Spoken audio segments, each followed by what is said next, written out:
Bonjour Pascal Boniface. Bonjour. Merci à vous de nous rejoindre sur France 24, directeur de l'IRIS. Donc, merci à vous.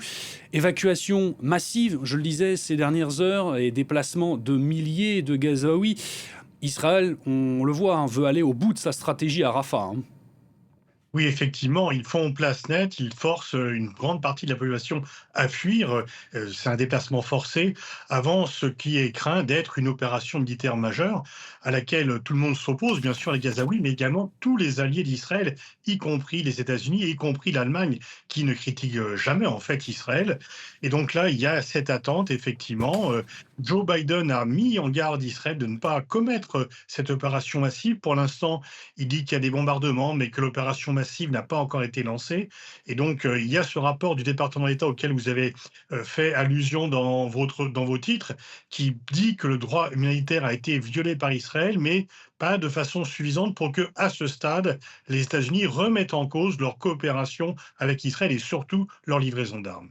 Pascal Boniface, il y a tout de même un changement de ton du côté américain ces dernières semaines, avec notamment ces déclarations de Joe Biden qui disait voilà, si Israël mène son opération à Rafah, je ne leur livrerai pas les armes lourdes, notamment ces bombes dont ils ont besoin. Et ensuite, ce rapport que vous mentionnez, ça montre quand même une forme de virage au sein de l'administration américaine. Alors c'est un petit tournant en tous les cas, enfin en tous les cas jusqu'ici c'est que des avertissements verbaux, mais les États-Unis sont de plus en plus irrités par le comportement de Benjamin Netanyahou, qui les met en danger doublement. Il met en danger politiquement pour les élections de novembre Joe Biden, parce que de plus en plus de jeunes l'accusent d'être complice d'Israël et donc disent que dans ces conditions, ils n'iront pas voter pour lui, il va donc perdre des voix. Et puis dans le monde entier, la popularité des États-Unis est mise en cause, puisque dans d'autres pays, on accuse les États-Unis d'être le protecteur d'Israël et que sans l'aide américaine, Israël ne pourrait pas commettre ces bombardements sur Gaza. Et donc, dans le combat à la fois contre la Russie et contre la Chine, puisque le Sud global est vraiment le domaine à conquérir pour les cœurs et les esprits, les États-Unis perdent des positions. On peut dire que pour Poutine, le narratif occidental sur les valeurs universelles qui sont défendus par le monde occidental est mis en cause par le comportement d'Israël et par l'absence de réaction réelle pour le moment des États-Unis, parce que pour l'instant, c'est simplement des avertissements verbaux, mais pas de décision majeure. Pas de décision majeure. Un mot également avec vous, Pascal Boniface, de cette trêve qui est attendue, espérée par beaucoup. Elle reste possible selon les États-Unis. Est-ce que c'est réaliste avec la poursuite des combats de l'armée israélienne? Bah, s'il y a poursuite des combats, il y a pas trêve. Donc, Hmm. pour qu'il y ait trêve, il faudrait qu'il y ait arrêt des combats et encore moins, non seulement que l'offensive majeure prévue ne soit pas lancée, mais que même les bombardements actuels cessent. Et puis surtout, il n'y a pas de camions qui sont passés depuis dimanche. L'aide alimentaire est en train de manquer cruellement. Il y a des peurs qu'il y ait encore des morts de faim par la famine si l'aide alimentaire ne parvient pas, sans parler de l'aide médicale.